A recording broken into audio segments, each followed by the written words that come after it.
Pemeriksaan kesadaran, skala koma Glasgow. Observasi kondisi pasien dan lingkungannya yang bisa mengganggu penilaian kesadaran, misalnya terpasangnya trakeostomi, pipa endotrakeal, memakai alat bantu dengar, pelumpuh otot, lingkungan yang membahayakan, dan suara bising. Pasien diberi rangsangan suara dengan cara memanggil, menanyakan namanya, lokasi, dan waktu saat pemeriksaan. Pasien juga diminta untuk berjabat tangan. Bila terdapat kelumpuhan ekstremitas, maka pasien bisa diminta untuk membuka mulut, menjulurkan lidah, atau mengedipkan mata.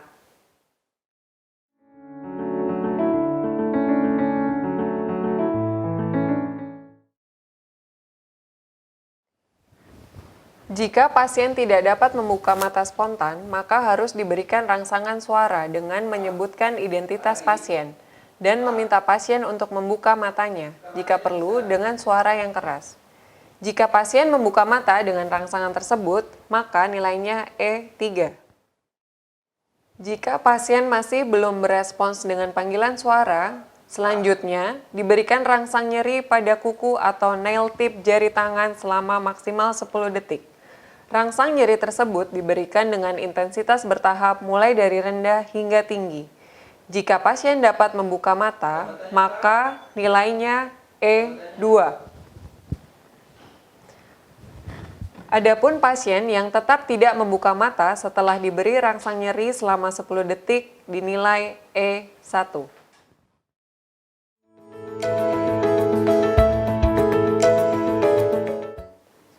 Jika pasien tidak merespons perintah, maka diberikan rangsang nyeri dengan mencubit otot trapezius. Tangan kiri pemeriksa diletakkan pada bahu kanan pasien.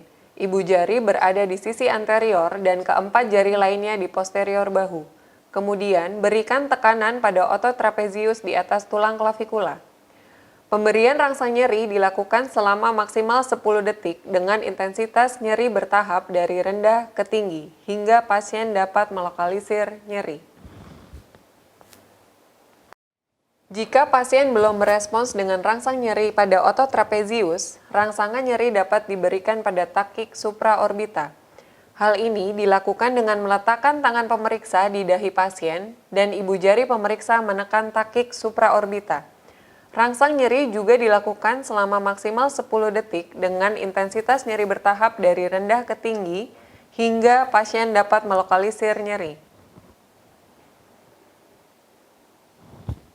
Jika pasien belum berespons dengan pemberian nyeri di trapezius atau takik supraorbital, maka pemeriksa dapat memberikan rangsang nyeri pada sternum.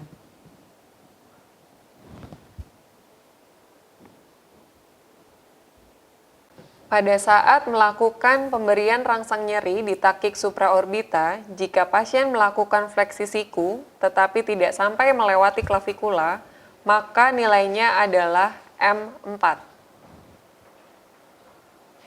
Pada saat pemberian rangsangan nyeri di takik supraorbita, jika pasien melakukan fleksi abnormal atau dekortikasi, maka skornya adalah M3. Pada saat pemberian rangsangan nyeri di takik supraorbita, pasien yang berespons dengan gerakan ekstensi lengan, nilainya adalah M2.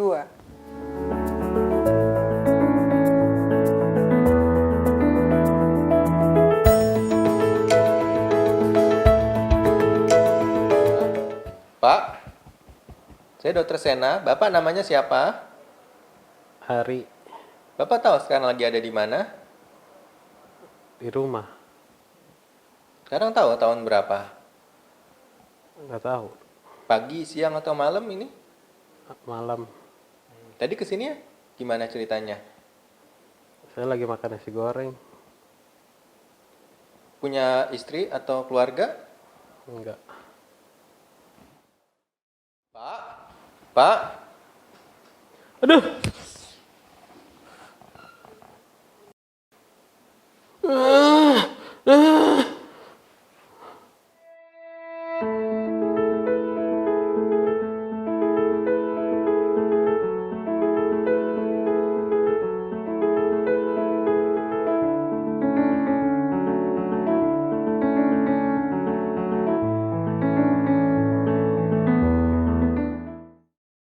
Pemeriksaan kaku kuduk.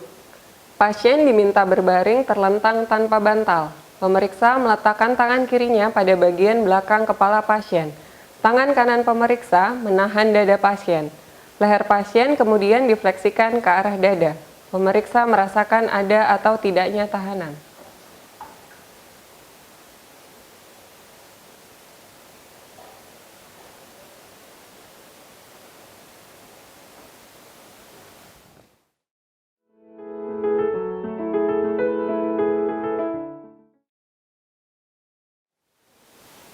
Pemeriksaan Brudzinski neck sign. Pasien berbaring terlentang tanpa bantal. Pemeriksa meletakkan tangan kirinya pada bagian belakang kepala pasien. Tangan kanan pemeriksa menahan dada pasien.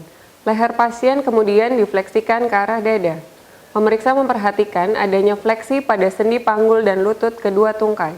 Hasil pemeriksaan positif bila didapatkan fleksi pada sendi panggul dan lutut.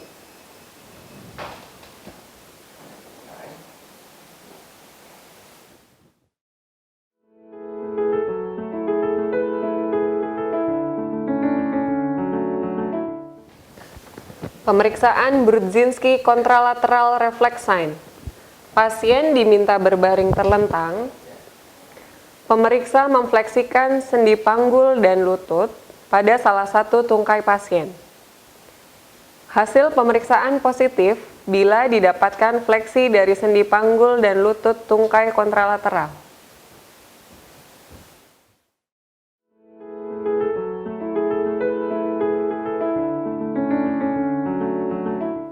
Pemeriksaan Kernik. Pasien diminta berbaring terlentang. Pemeriksa melakukan fleksi pada salah satu sendi panggul pasien sehingga posisi paha menjadi vertikal. Kemudian secara perlahan sendi lutut diekstensikan. Tanda ini positif bila lutut pasien tidak dapat diekstensikan dengan sudut lebih dari 135 derajat pada sendi panggul yang sudah fleksi. Lakukan pemeriksaan ini pada sisi kontralateral.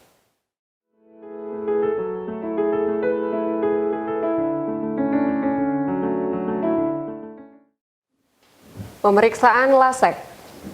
Pasien diminta berbaring terlentang. Pemeriksa mengangkat salah satu tungkai pasien dengan sendi lutut ekstensi hingga mencapai sudut 70 derajat. Hasil pemeriksaan positif bila timbul nyeri ladikuler pada saat tungkai diekstensikan dan tidak mencapai sudut 70 derajat. Lakukan pemeriksaan ini pada sisi kontralateral.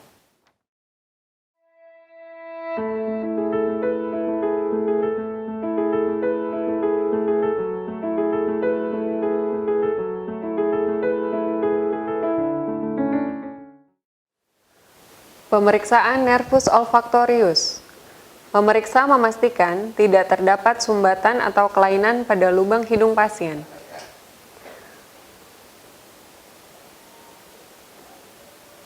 Kemudian, pasien diminta untuk memejamkan matanya dan diminta untuk menutup salah satu lubang hidung dengan jari tangan. Sebaiknya, pemeriksaan dilakukan terlebih dahulu pada lubang hidung yang dicurigai terdapat kelainan. Pasien diminta untuk mencium bau-bauan tertentu melalui lubang hidung yang terbuka dan menyebutkan jenis bau yang terdeteksi.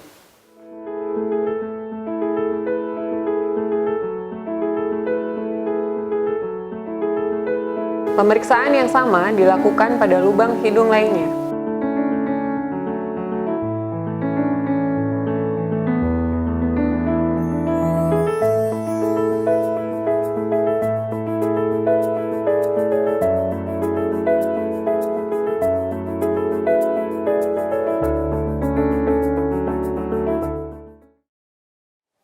Pemeriksaan ketajaman penglihatan bedside. Pemeriksa melakukan pengamatan atau inspeksi untuk mendeteksi adanya kelainan pada mata bagian luar, seperti kekeruhan pada lensa, jaringan parut atau kekeruhan pada kornea, serta adanya peradangan pada mata. Kemudian, pasien diminta menutup salah satu mata dengan tangan atau dengan penutup mata. Pemeriksaan dapat dilakukan dengan atau tanpa kacamata atau lensa kontak. Pemeriksa berdiri pada jarak 1 meter, kemudian pasien diminta untuk menyebutkan jumlah jari pemeriksa. Apabila pasien dapat menyebutkan dengan benar, maka pemeriksa mundur ke jarak 2 meter. Apabila pasien dapat menyebutkan dengan benar, maka pemeriksa mundur lagi ke jarak 3 meter. Pemeriksaan yang sama dilakukan pada mata lainnya.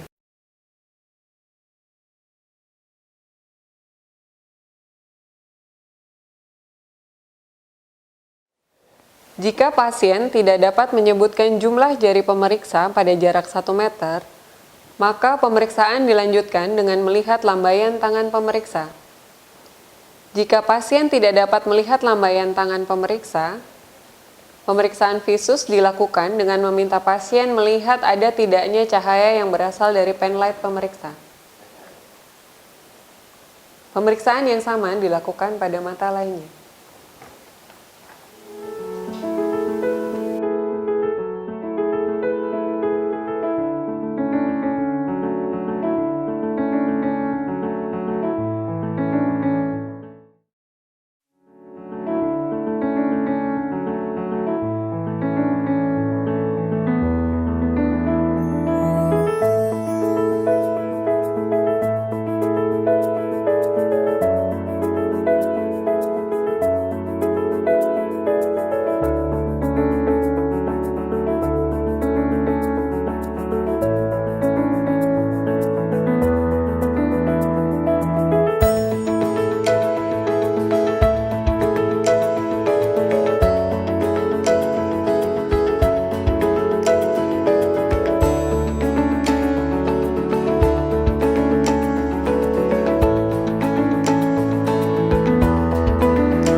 Pemeriksaan penglihatan warna. Pasien diminta untuk menutup salah satu mata. Kemudian pasien diminta untuk menyebutkan warna objek yang diberikan oleh pemeriksa.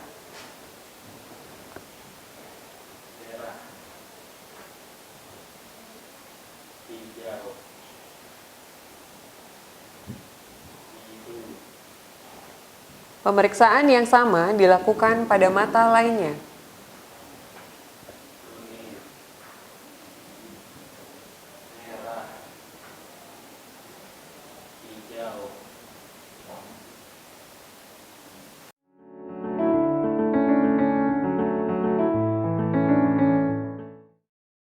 Pemeriksaan fundus mata dengan oftalmoskop direct. Ruangan pemeriksaan diredupkan atau digelapkan. Pemeriksaan dapat dilakukan pada keadaan pasien duduk atau berbaring.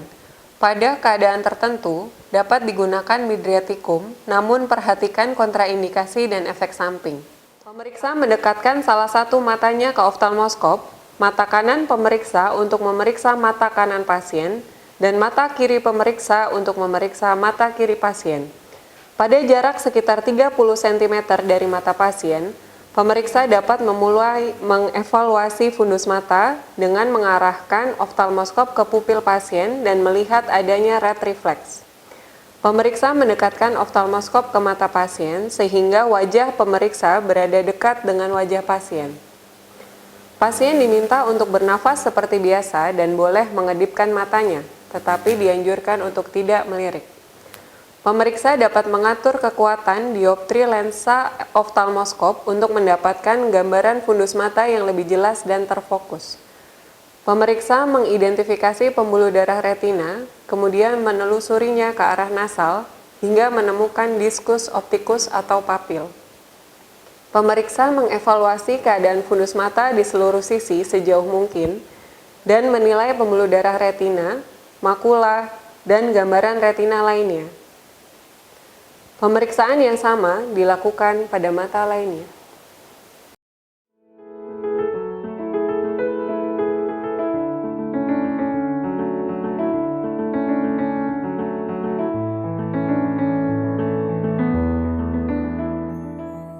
Pemeriksaan pupil. Pemeriksa melakukan inspeksi terhadap bentuk, posisi, kesimetrisan, dan ukuran pupil pasien.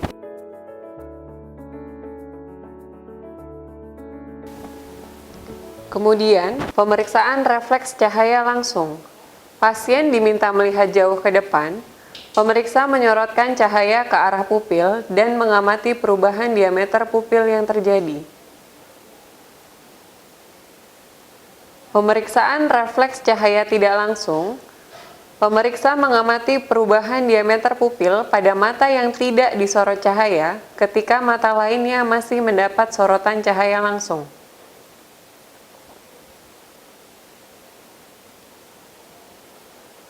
Pemeriksaan refleks akomodasi. Pemeriksa menggerakkan jari telunjuknya dari jarak yang agak jauh dari wajah pasien, mendekat ke arah wajah pasien. Pasien diminta mengikuti gerakan jari pemeriksa tersebut. Perhatikan perubahan ukuran pupil yang terjadi. Respons normal, pupil akan miosis.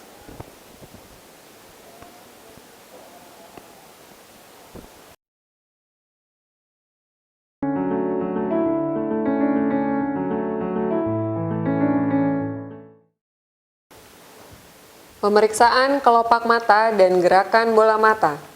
Pemeriksa menilai lebar celah mata atau visura palpebralis kanan dan kiri.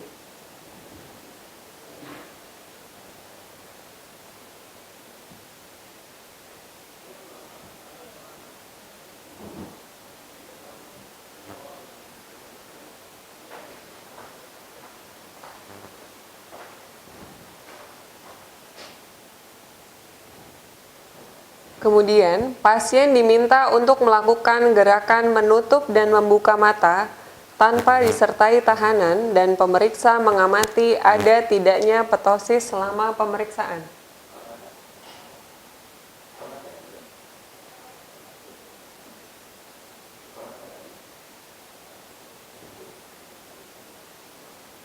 Berikutnya, pemeriksa melakukan inspeksi posisi bola mata. Perhatikan apakah kedudukan bola mata simetris.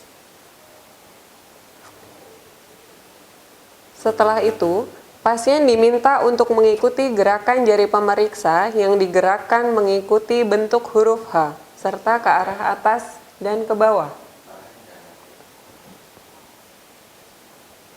Pemeriksa mengamati ada tidaknya hambatan gerakan bola mata selama pasien mengikuti gerakan jari pemeriksa.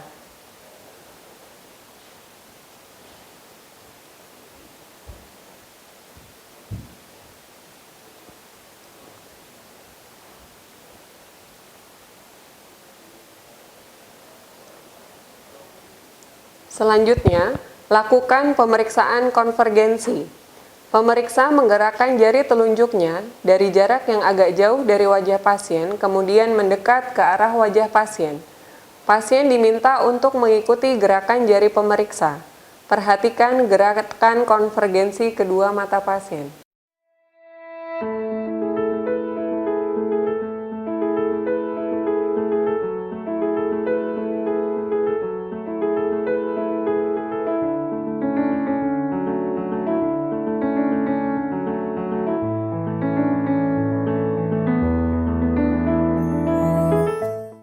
Pemeriksaan sensorik nervus trigeminus.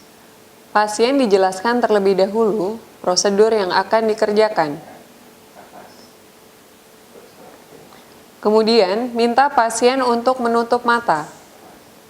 Berikan rangsangan raba atau nyeri pada setiap distribusi sensorik cabang nervus trigeminus ophthalmicus atau dahi, maksilaris atau rahang atas dan sudut nasolabialis, dan mandibularis, area dagu di bawah bibir, sisi kanan dan kiri wajah.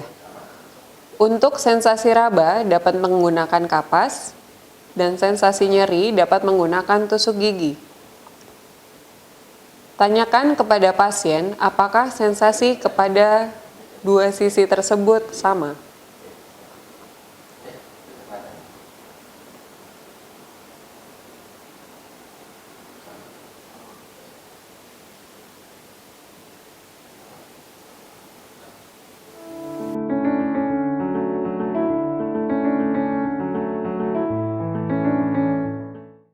Pemeriksaan refleks kornea.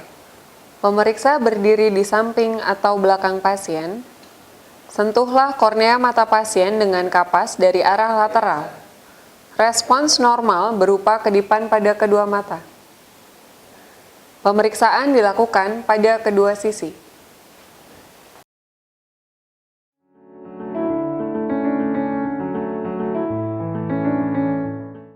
Pemeriksaan motorik nervus trigeminus. Pemeriksa meraba otot temporalis, masseter, dan pterygoid bilateral. Pasien diminta untuk menggigit atau mengunyah. Rasakan kontraksi otot tersebut dan bandingkan kiri dan kanan.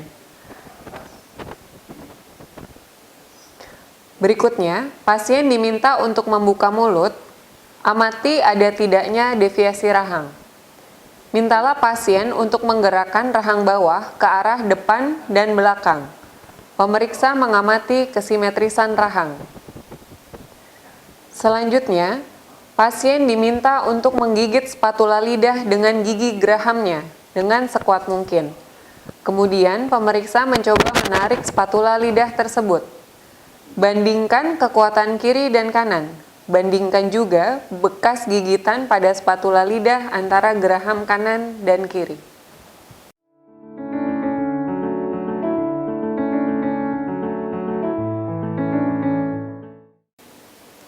Pemeriksaan refleks rahang atau jaw reflex. Pasien diminta untuk membuka mulut, tidak terlalu lebar, dengan rileks. Pemeriksa meletakkan jari telunjuknya di tengah-tengah dagu pasien dan mengetuk dengan palu refleks.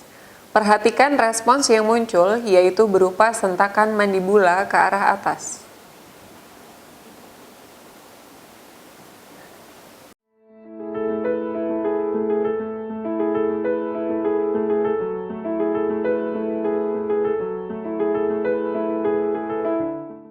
Pemeriksaan motorik nervus facialis. Pasien diminta untuk duduk atau berbaring dengan rileks. Pemeriksa mengamati otot-otot wajah pasien pada keadaan istirahat dan saat berbicara. Pada saat inspeksi, perlu diperhatikan kesimetrisan wajah, tonus otot, trofi otot, maupun gerakan involuntar. Perhatikan juga kerutan dahi pada saat istirahat. Berikutnya, pasien diminta untuk mengerutkan dahinya. Amati kerutan dahi yang terlihat. Kemudian, minta pasien untuk memejamkan mata sekuat mungkin. Perhatikan apakah kedua mata dapat tertutup rapat. Kemudian, berikan tahanan pada musculus orbicularis oculi dengan mendorong area alis ke arah atas dengan jari telunjuk. Perhatikan kekuatan otot dan bandingkan kiri dan kanan. Selanjutnya, mintalah pasien untuk tersenyum lebar. Perhatikan kesimetrisan sudut bibir pasien dan sulcus nasolabial.